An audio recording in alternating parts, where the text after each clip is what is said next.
Dingo attacks on Fraser Island, also known as Gari, often make for shocking headlines.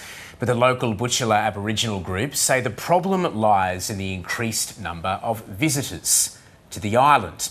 They say the frequent human contact is endangering the population of the wongaree, one of the country's most purebred surviving animals. Now, the group has pushed for a cap on visitor numbers to protect the animal and the environment, but Queensland's new LNP government has denied this request. Well, joining us now is Secretary of the Butchulla Aboriginal Corporation, Christine Royan. Christine, thank you for taking the time to speak with us today. No problems. The wongaree, obviously not just a protected species, of course, but also sacred to the Butchulla community. Talk to us about the significance of this animal. Of course, the island itself is called Fraser Island. Gari was renamed ages ago, last year officially, and the wongaree is one of our sacred animals that we protect. The wongaree's habitat and environment has changed, and for us it's spiritually.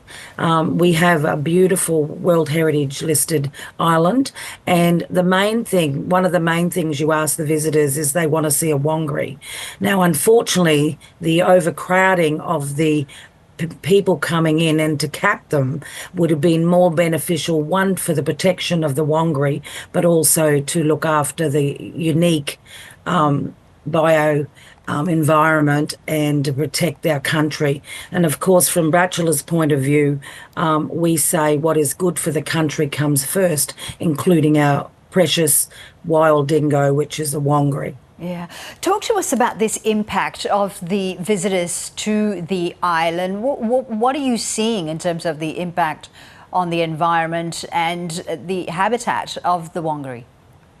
Well, first of all, we see that the wongaree itself has been taken over, and I'll use a sample. When the COVID was on, the wongarees could freely hunt, not be habituated, which means the more visitors that come, we don't have the staff and we certainly don't have the people to educate the people that are coming to Gari.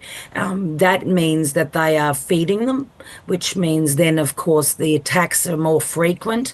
And I was very disappointed in the minister's comments when he said there was no scientific evidence. When you have high peak areas, they approximately said there was 500,000 visitors a year. There is now most probably 590 in their stats, and we believe there's 800,000 people that go to Gari every year. Now, that impacts on the country. The rubbish that is actually the World Heritage listed largest sand island in the world, the rubbish is actually worse than it's happened. Of course, the wongaree will go and hunt, look at that rubbish, and of course go into the camping grounds. So the impact is actually quite disappointing. That, like all government, I believe it's a cash cow, and it's not actually looking after, one, the wongaree and also the people. We want people to come to Gari and come back, but we certainly want them to abide by our rules. If this impact continues, does this threaten the World Heritage listing that Gari currently has?